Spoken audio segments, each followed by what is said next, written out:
Hemelse Vader, Jesus Christus ons Verlosser, Heilige Gees, voorspraak en trooster, aan U kom toe alle eer. En ons is vanoggend hier om U te aanbid, om stil te raak en dankbaar te wees, saam te sing, saam te luister, saam te aanbid. Aan U kom toe die lof en die eer en die heerlikheid tot in ewigheid. Amen. Ek wil vandag 2 gedeeltes met u lees. Ons is 'n bietjie besig om te gesels oor die Heilige Gees. En daar is vandag iets wat ek ook gaan deel rondom die Heilige Gees, die manier waarop ons praat oor die Heilige Gees. Maar miskien as ons dit verander, sal ons meer leer om sy teenwoordigheid te ervaar by jou, in jou, met jou. Gaan 2 gedeeltes met u deel. Eerste gedeelte wat opvolg ook op verlede week. Ons lees uit Johannes 16, Johannes Evangelie, Johannes 16, en ons gaan lees vanaf vers 12 tot en met vers 15. Kort gedeelte, wat weer eens bevestig wat ons verlede week ook oor gepraat het, en waarin ek vandag ook so 'n bietjie weer gaan raak. En dan daarmee saam, net 'n paar verse uit Handelinge 8, vanaf vers 26. Handelinge 8 vers 26, uit die 2020 vertaling op bladsy 148, maar net voor dit, Johannes 16, vanaf vers 12 op bladsy 129, op die 2020 vertaling. Ek lees eers Johannes 16, vers 12, ek het nog baie dinge om vir julle te sê, maar julle kan dit nie nou verwerk nie. Maar wanneer hy kom, sal die Gees van die waarheid, sal hy julle in die volle waarheid lei. Want hy sal nie uit homself praat nie, maar hy sal net sê wat hy hoor. En hy sal die toekomstige dinge aan julle bekend maak. Hy sal my verheerlik, omdat hy dit, wat hy van my sal ontvang, aan julle bekend sal maak. Alles wat die Vader het, is ook myne. Daarom het ek gesê, wat hy van my ontvang, sal hy ook aan julle bekend maak. Daarmee saam die baie mooi toneel in Handelinge 8 vers 26. 'n Engel van die Here het vir Filippus gesê, maak gereed en gaan na die suide met die pad wat van Jerusalem afwaarts loop na Gaza. Of Gaza kan jy vandag ook sê. En dit is 'n verlate pad. Hy het toe gereed gemaak en vertrek en kyk, daar was 'n man van Ethiopië, 'n Enoch, 'n hoë amptenaar van die Kandake, die koningin van die Ethiopiërs, wat in beheer van haar hele skatkis was, en na Jerusalem gegaan het om te aanbid. Hy was op pad terug en het op sy wa die profeet Jesaja gesit en lees. En toe sê die Gees vir Filippus, gaan nader en bly by daardie wa. Filippus het nader gehardloop om die profeet Jesaja hoor lees en gevra, verstaan u wat u lees? Hy het geantwoord, hoe sou ek kon as niemand dit vir my verduidelik nie? En Filippus genooi hom op die wa te klim en by hom te kom sit. Die skrifgedeelte wat hy besig was om te lees, was soos 'n skaap is hy ter slagting gelei, en soos 'n lam wat stom is voor sy skeerder, so maak hy sy mond nie oop nie. In sy vernedering is regspraak om ontneem, en wie sal sy nageslag kan opnoem, want sy lewe word van die aarde weggeneem. Ek lees net tot hier, geliefdes. Ek hoop jy het genoeg nuuskierigheid ook om vandag 'n bietjie verder te lees. Want dit is wat ek soms doen hier. Terwyl jy so sit, kom ons sluit ons oë. Net nadat ons gebid het, gaan ons geloof bely met 'n lied wat baie eenvoudig is. Aanvanklik geskryf vir kinders. Ons sing dit ook gewoonlik saam met ons kinders, maar ons sing dit ook met die eenvoud van kinders, maak nie saak hoe oud jy is nie. Maar voordat ons dit doen, kom ons sluit ons oë.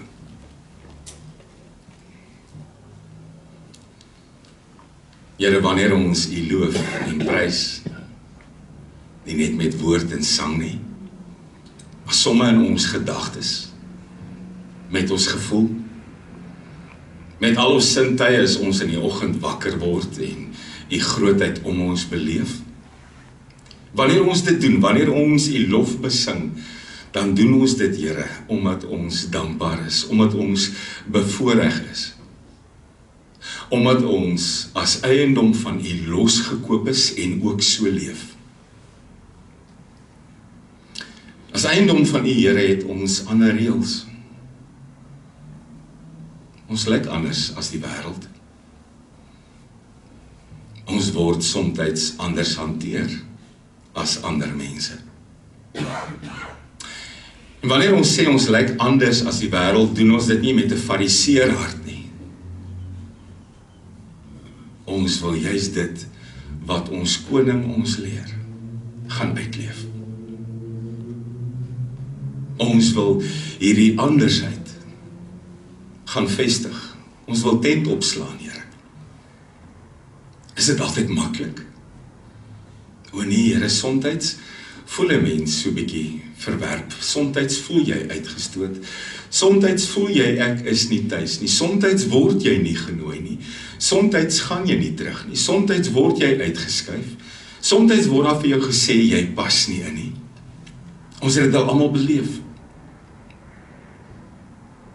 Die gevoel dat jy een dag nog deel is van 'n groep maatjies en die volgende dag staan jy eenkant. Maar dit maak my nie stil nie, Here. Dit laat my nie wat kosbaar is verswyg nie. Dit laat my nie in 'n hoekie sit en wonder wat het ek gedoen om dit te verdien nie. Dit spoor my aan. Dit laat my vas staan, Here. Want U het op 'n stadium gesê, ek sal in jou plek gaan hang om jou te bevry, om jou skuld op my te vat, om jou sonde te verlos, om jou skoon te maak. Alles wat ek doen, Here, is net 'n reaksie. Ek doen niks wat ek doen om U aandag te trek nie. My hele lewe is 'n dankbaarheidslied. As dit baie keer moeilik is om dit te onthou, herinner my, Here.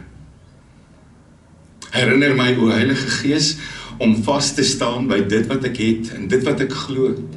Al laat dit my soos 'n seer vinger uitstaan, al is ek nie welkom nie, al word ek nie genooi nie. Want praat ons met U en oor U, praat ons ewigheidstaal. Dis nie 'n lewe wat hier begin en hier eindig nie. Ons is almal net op pad. Vir 'n oomblik 'n reisiger, vir 'n oomblik 'n pelgrim, vir 'n oomblik 'n tuiste. Ons is almal op pad. Dankie dat ek vanmôre die geleentheid het om vir my kinders te bid. Dankie dat ek op hierdie oomblik die geleentheid het om vir my lewensmaat te bid. Dankie dat ons ook vir ons ouers kan bid, al is hulle saam met die res van die familie dikwels duisende kilometers ver. Dankie vir die voorreg om vir gesinne te bid, ook vir my vriende, vir hulle gesinne, vir hulle mense. Dankie vir die geleentheid om vir mense te bid wat verlies ervaar, wat 'n geliefde aan die dood moes afstaan. Dankie vir die geleentheid om vir mense te bid wat skielik weer voor dit toe deurstaan. Here, my lewe is tyd en geleenthede in U hand. En U is in beheer. U bly in beheer, in sonskyntye, in seertye, in uitdagende tye, in lofprysingstye, dieselfde God in beheer. As dit wil in my, Here, as ek dikwels nog stoei met goed wat ek weet nie reg is nie, as daar goed is wat ek doen wat nie tot eer van U strek nie, sien ook my berou,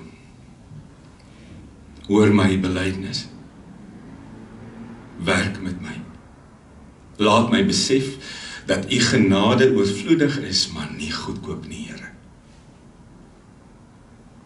Dankie dat u vandag ook hier by ons teenwoordig is. Amen. 'n eenvoudige lied, soos die wat 'n vars bries deur 'n mens se hele geloofslewe blaas. 2 weke gelede het ons Pinkster gevier op die 24ste Mei.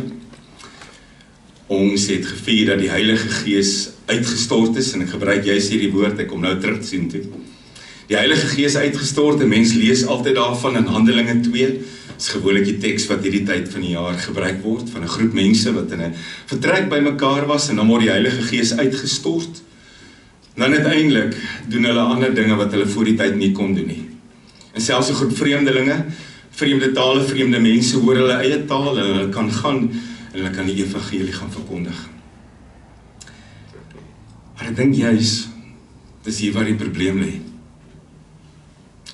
Die paragraafie in die Bybel, en jy kan gou weer kyk in Handelinge 2.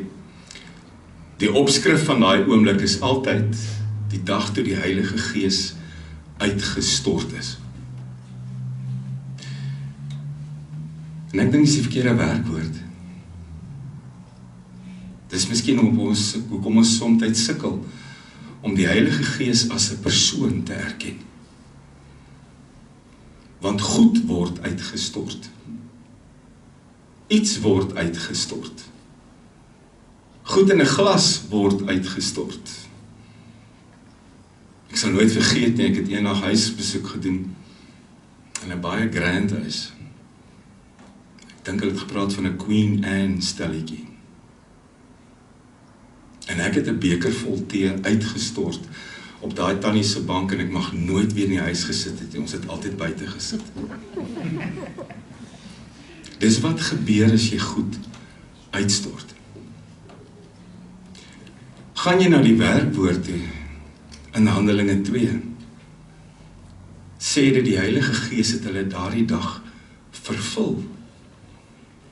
Daar staan nie die Heilige Gees is oor hulle uitgestort nie. Ons wat later die opskrifte besluit het, bo elke paragraafie, ons het die woordjie uitstort gebruik. Dis nie wat daar staan in die Grieks nie.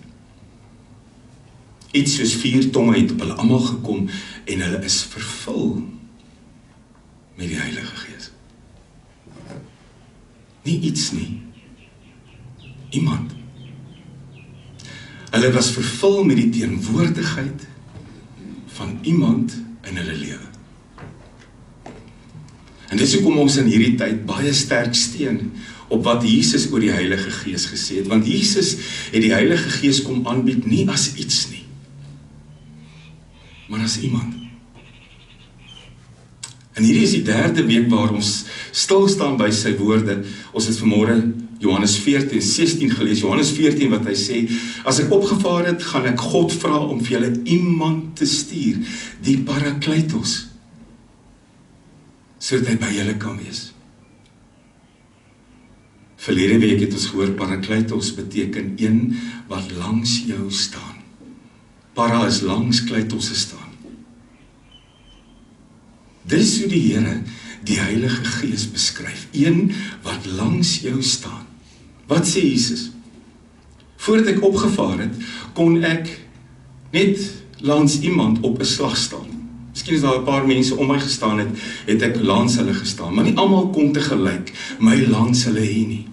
Party ouens in die skare was deur ver, party ouens het na my gaan soek, party ouens het daar gestaan, net om vir 'n oomblik langs my te staan. Maar net ek opgevaar het, gaan God vir julle iemand stuur om langs julle te staan, altyd, oral, by almal.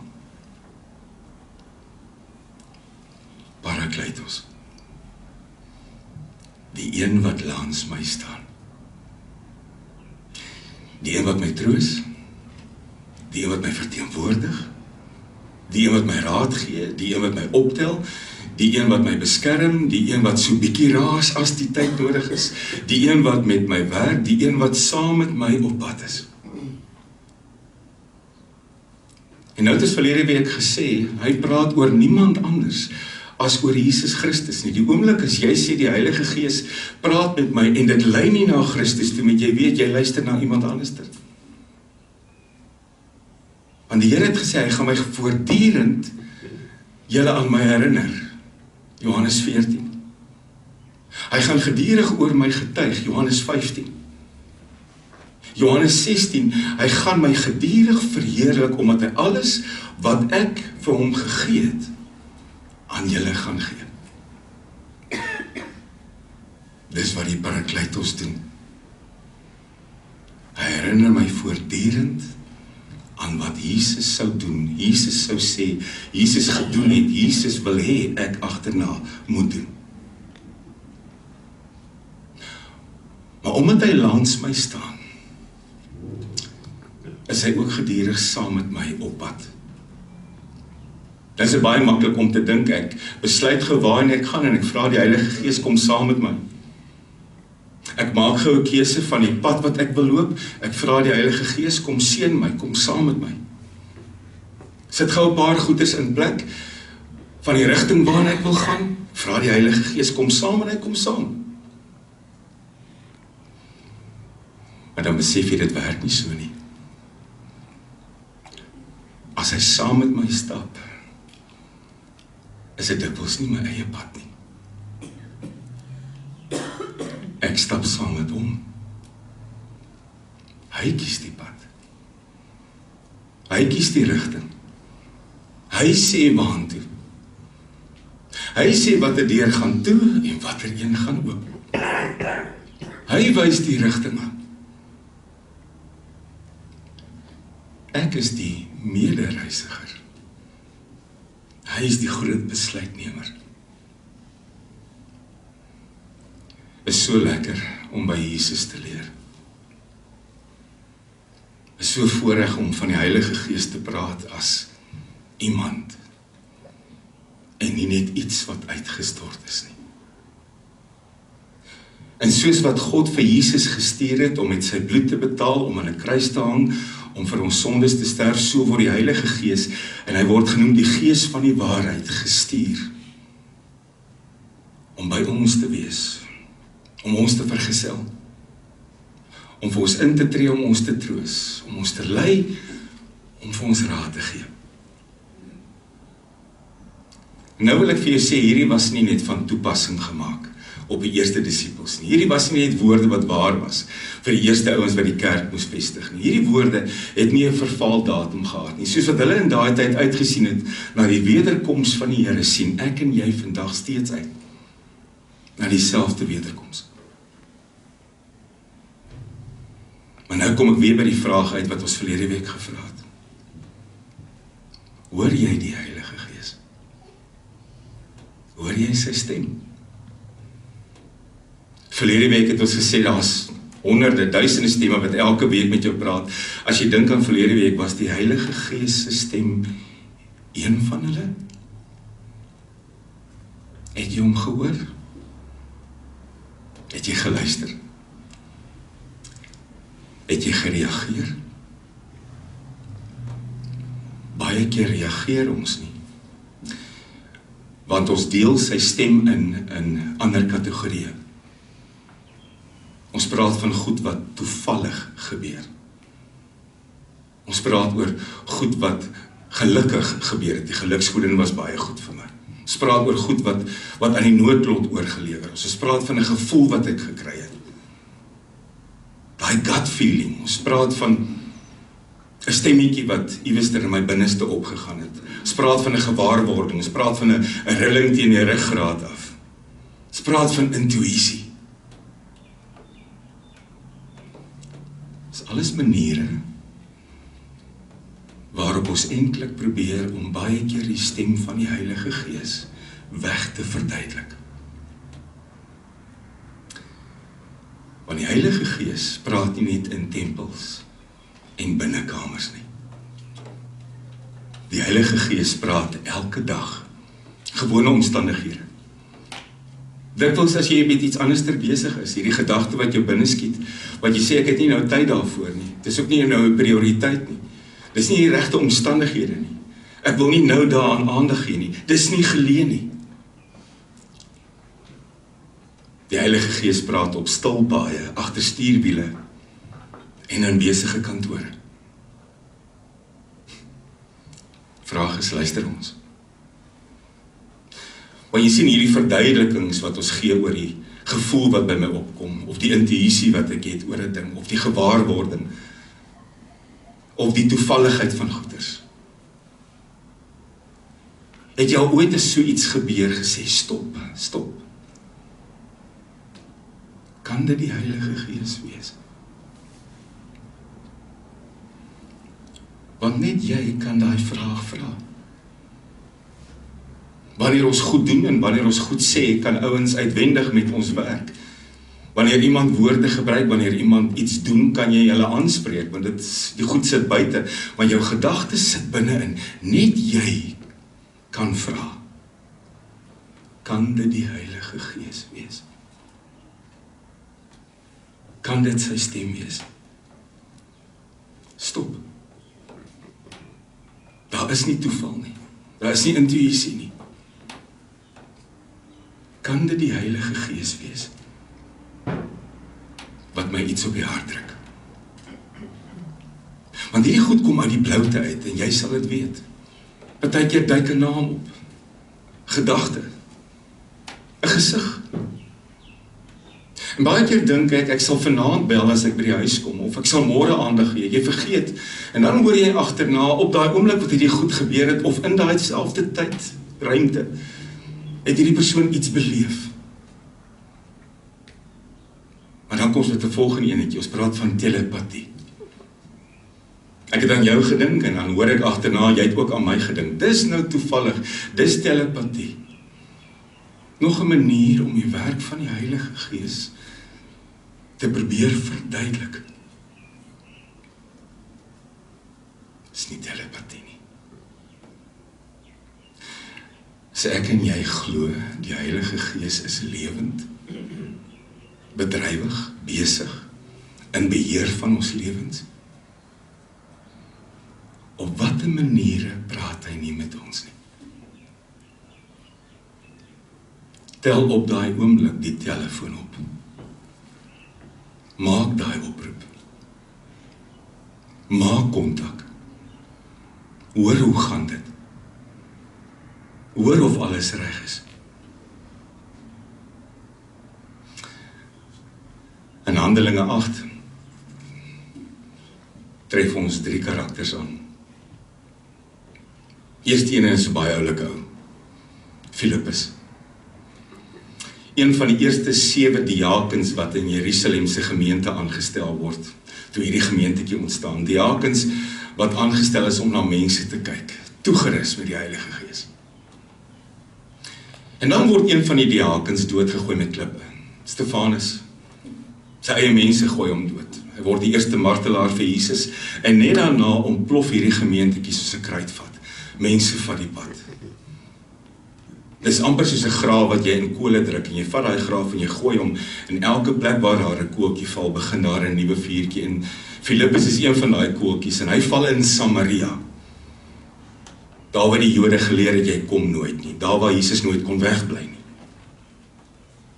En in Samaria kom hy agter, maar hierdie ouens is honger na die woord van die Here, en dit wonderlike dinge gebeur met Filippus in Samaria. Groot groepe mense kom luister, besetenis word bevry, siekes word genees. Dis goed in Samaria. Dit gaan so goed in Samaria, en jy kan in die begin van Handelinge 8 lees, dat selfs 'n towenaar met die naam van Simon kan doen wat Filippus doen. Dit gaan so goed, hulle stuur mense uit Jerusalem uit, om te kom visitasie doen, oor die goed in Samaria. En dan kom die engel van die Here en hy sê, los jou volkerk, gaan na 'n stil pad toe, tussen Jerusalem en Gaza. Lees 'n bietjie in die Bybel, helder oordag, in die middag, wanneer almal skuilplek soek, wanneer jy nie in die son gaan staan nie, gaan staan in die son, op hierdie stil pad tussen Jerusalem en Gaza. Onverstaanbaar, né? Jy vat iemand uit 'n volkerk uit, waar daar wonderlike dinge gebeur, en jy sê, gaan staan op 'n plek waar daar niemand en niks is nie. onverstaanbaar. Maar hy gaan. Hy gaan. Dit is 'n paar kilometer ver. En hy gaan, en dan tref ons die tweede karakter aan. Terwyl hy daar staan, kom iemand met 'n wa aan. 'n ontmande Ethiopiër. 4000 kilometer ver gereis van Ethiopië af, Jerusalem toe, om daar te gaan aanbid in die tempel. Net jammer, toe hy daar kom, word hy nie toegelaat nie, want Deuteronomium 23 sê, geen ontmande word in die tempel toegelaat nie. So hy is op pad terug Ethiopië toe. Verward, heel waarskynlik, teleurgesteld, heel waarskynlik. Maar hy kon dan iewers 'n stukkie Jesaja daar koop op 'n boekrol. Jesaja, baie gewilde leesstof. Jesus het dit ook gelees toe hy op 'n keer Nasaret toe was. Is net jammer, hierdie ou kon nie eintlik gaan bid nie. Is net jammer dat wat hy toe daar gekoop het, en hy wil dit graag lees, verstaan hy nie. Hy weet nie waarvan word daar gepraat nie. En dan kom Filippus op hom af, en hierdie twee 'n ding gebeur. Filippus vra vir 'n vraag, verstaan jy? Hierdie ou sê, ek verstaan nie. Filippus klim op die wa, doen 'n bietjie Bybelstudie, doop hierdie ou, en uiteindelik is hy welkom. Hy is welkom by Jesus. Hy gaan aan Ethiopië toe. Filippus word deur die Gees weggevoer, maar daar is weer plek op 'n ander plek. Daar is werk op 'n ander plek. En nou sal mense kan dink, dis die hele storie. Dis die hele verhaal. Maar dan kom jy agter, daar's 'n derde karakter. Nou van Filippus hoor jy baie, jy hoor van hom van hoofstuk 4 af, of van vers 4 af in hierdie hoofstuk. Die hele hoofstuk gaan oor hom, hoe oulik hy is, hoe goed hy doen, hoe hy gehoorsaam is, hoe hy deur die Gees gebruik word. En dan kom jy agter in vers 27, begin jy hoor van die Ethiopiër, 'n hoë man in Kandake, die koningin se paleis. Hy hanteer haar geldsake, slim man, wat meer wil weet van God. Maar daar's 'n derde karakter teenwoordig. En jy hoor nie baie van hom nie. Trouwens, jy tref hom aan in een vers. Nou, die engel van die Here vir Filippus sê, gaan na hierdie stolpad toe. Dan kom jy agter in hierdie toneel, is daar 'n derde karakter in vers 29. Daar staan geskryf, toe sê die Gees, gaan loop saam met hom. Dis wat die 83 vertaling sê. Toe sê die Gees, gaan loop saam met daai wa. Nou, daar's twee werkwoorde. Gelukkig het die nuwe vertaling twee werkwoorde teruggebring. Die nuwe vertaling sê, gaan nader, en dan loop jy saam met die wa. Maar die Grieks gebruik 'n baie vreemde woord.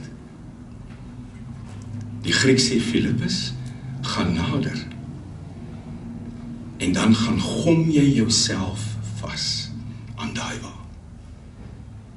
Letterlik die woord gom, kolau. Filippus, terwyl jy nou op hierdie stulpad staan met die wa wat daar aankom, hier in die son, tussen niks en nêrens, gaan nader en dan gaan gom jy jouself aan daai wa. Hoor wat die Heilige Gees sê. Hy sê nie wat hy moet gaan doen na die tyd nie. Hy sê nie wat hy moet sê nie. Hy sê nie wat hy gaan vind nie. Hy sê nie wie op die wa is nie. Hy sê nie wat die uiteinde is nie. Hy sê nie wat na 'n jaar of 2 jaar gaan gebeur nie. Al wat hy sê, gaan nader en gaan gom jou vas teen daai wa. En dis dikwels hoe die Heilige Gees werk. Een kort gedagtetjie. Een klein sinnetjie. Een verlore woordjie. En dan lees 'n mens die wonderlike ding, Filippus hardloop toe nader. Nou wil ek vir jou sê, as die wa beweeg, is dit die werkwoord wat gebruik moet word. As jy moet gaan vaskom teen 'n bewegende wa, moet jy hardloop. Nie net nader hardloop nie, jy moet saam hardloop, maar gelukkig klink dit toe, asof die wa uiteindelik stop. Wat doen Filippus? Toe die Heilige Gees hom laat weet, gaan nader en gaan gom jou aan daai wa. Hy sê nie, gee my nog 'n tydjie nie. Hy sê nie, kan ek 'n bietjie meer weet nie. Hy sê nie, kan ek nog 'n paar instruksies kry, of gee vir my bietjie 'n groter reisplan nie. Hy hardloop, en hy gaan doen dit. En as dit dan kom, is die vraag daar, verstaan jy wat jy lees? En dan val hierdie man met die deur in die huis, nee, verduidelik, en dan verduidelik hy, en dan kom jy agter, hulle praat hier oor Jesus in Jesaja, en dan sê hierdie man, maar ek wil deel wees. En as hy gedoop word, en hy gaan aan Ethiopië toe, is daar ongelukkig nie 'n vers 30 wat sê, wat gebeur as hy in Ethiopië kom nie, maar jy kan maar nie dink wat gebeur het.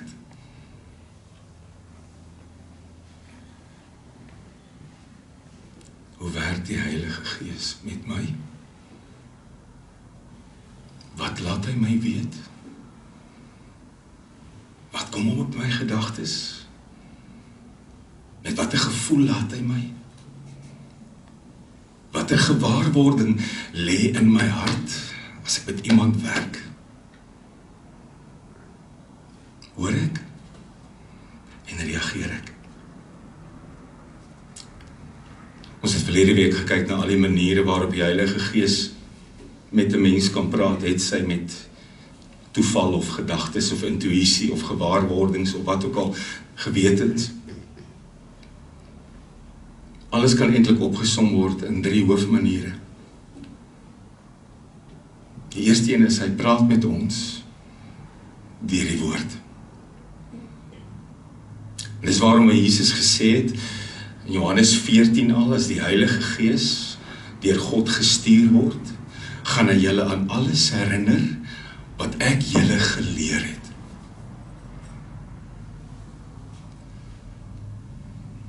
Maar as jy nie van Jesus weet nie, is daar niks om jou te herinner nie. As jy nie van Jesus leer nie, as jy nie jou Bybel lees nie, as jy nie hoor wat hy gesê het en sien wat hy gedoen het, is daar niks om jou te herinner nie. Toe is net nou hierdie eenvoudige geloofsbelijdenis sing, ek is bly ek het 'n Bybel dat ek elke dag kan lees. Ons sing het, gebeur dit. En was dit wat Jesus gesê het altyd maklik? Jy kan na 2 kort gedeeltes kyk, dieselfde gedeelte eintlik uit 2 verskillende, Matteus 5, Lukas 6, Jesus se bergrede. Lees net daai hoofstuk, dan kom jy agter, dis nie maklik nie. Want daar spreek Jesus die goed aan wat ons bekommer. Hy sê, dan moenie jou skatte op aarde bymekaar maak nie. Oeg, wat doen ek?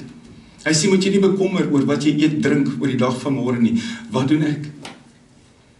En dan sit 'n mens nog met Lukas 6 se 5-punt plan ook. Lukas se 5-punt plan. Jy moet jou vyande lief hê. Doen goed aan mense wat jou haat. Seën mense wat jou vervloek. Bid vir mense wat jou sleg behandel. Draai die ander wang. Dis Lukas se 5-punt plan. Hoe vorder jy in jou lewe met Lukas se 5-punt plan? Dis wat Jesus gesê het. Jy moet jou vyande lief hê. Doen goed aan mense wat jou haat. Seën mense wat jou vervloek. Bid vir mense wat jou sleg behandel. Draai die ander wang. Hoe kan die Heilige Gees my aan hierdie goed herinner? As ek dit nie weet nie, en as ek dit nie lees nie. Die Heilige Gees praat deur gedagtes, omstandighede. Dikwels verander omstandighede oornag. Een oomblik is Filippus 'n baie goeie prediker, 'n bedienaar in Samaria, dinge kook. Die volgende oomblik staan hy langs 'n verlate pad in die middel van die dag waar hy amper vrek van die hitte. Hoekom? Want daar is 'n waarpad. En die Heilige Gees sê, gaan gom jou in daai waar vas. Want daar is iemand wat moet hoor, en iemand wat moet weet, en iemand wat moet teruggaan Ethiopië toe. 'n Nuwe kookie wat moet brand. Op 'n stadium lees mense in Handelinge 16, Paulus, Timotheus, manne vol vuur vir die Here, wat graag die evangelie Asië toe wil vat. En dan staan daar letterlik, die Heilige Gees het hulle verhinder, keer op keer op keer op keer, deure toegemaak. Hoekom? Want dit is tyd om Macedonië toe te gaan. Dit was die pad. Ons bloei baie keer as die deure toemaak. Ons kry seer as omstandighede verander waarvan ons gehou het. Ons vra hoekom as ons skielik nie meer 'n werk het nie. Ons vra hoekom as ons ewe skielik moet verhuis. Jy verstaan nie op daai oomblik nie. Is verwarrend, moeilik, seer, ongemaklik. Miskien sukkel jy vanmôre daarmee. Jy kan een van twee goed doen. Of jy kan seer bly, verward, ongeduldig, pynlik. Of jy kan met die een wat langs jou staan praat. En sê, ek het U nou nodig. Help my uur na uur na uur. Tel my hier op. Maak my sterk. Vul my met U ook. Gee my 'n nuwe pad. Heilige Gees praat deur die woord, Heilige Gees praat deur omstandighede, Heilige Gees praat deur ander mense. As Filippus homself nie gaan vasgom het aan daai waar nie. Het die evangelie verby hierdie ou gery. Hoeveel keer het iemand nie opgedaag by jou? En dan verwonder jy jou oor die regte boodskap op die regte tyd. Weereens sê ons, dis nou toevallig of dis telepatie. Dis die Heilige Gees. Dis die Parakletos. Dis wie hy is, dis wat hy doen. Dis hoe hy werk. Stuur iemand oor jou drempel. Gebruik jou in ander mense se lewens. En nou kan 'n mens baie maklik dink, maar hoor hier, hierdie Filippus was 'n wonderlike karakter. Baie meer as ek. Was een van daai eerste ouens, daai kerkplanters. Dit was die ou met die durf en die moed en die waagmoed en die dapperheid in hom, baie anders as ek. Dis een van hierdie ouens wat werklik deur die Here gebruik was. Dis asof hy toegerus was met die eerste eeuse roepradio. En dan lees jy 'n gedeelte, soos Efesiërs 1 vers 13 wat sê, in Christus het die Heilige Gees wat deur God beloof is, julle as eiendom van God beseël.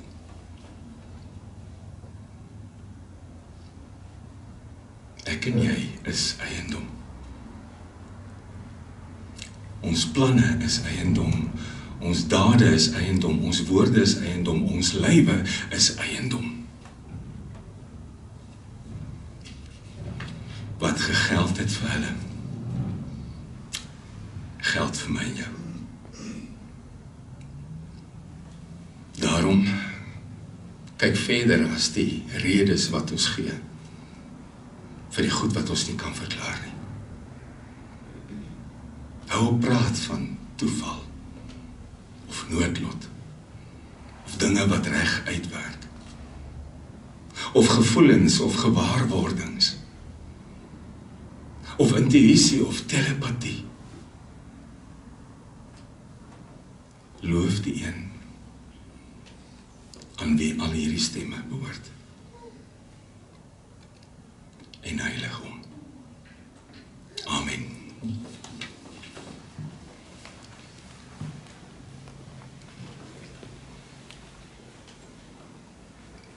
Here, somtyds kry ek ook 'n opdrag om my te gaan vasgom aan iemand. Miskien vasgom aan iets, 'n verskoning wat ek moet vra, 'n bekentenis wat ek moet maak. So maklik, Here, om verby dit te kyk wat U vra. So maklik om net na die maklike opdragte te luister, Here. So maklik om nie te wil leer van wat U gesê het, toe U gepraat het van vyande lief hê, en vir mense wat jou sleg behandel te bid, en te seën wie jou vervloek nie. Maar dis U woorde, dis wat U vra, en dis waarin U my herinner, Parakletos, een wat langs my staan, een wat saam met my stap. Dankie, Here, vir die voorreg om U teenwoordigheid te kan bely, te aanvaar en uit te leef. Amen. Een van die Here en elkeen van julle gaan in vrede. Die genade van ons Here Jesus Christus, die liefde van God ons Vader, en die gemeenskap van die Heilige Gees, sal met elkeen bly wees. Amen.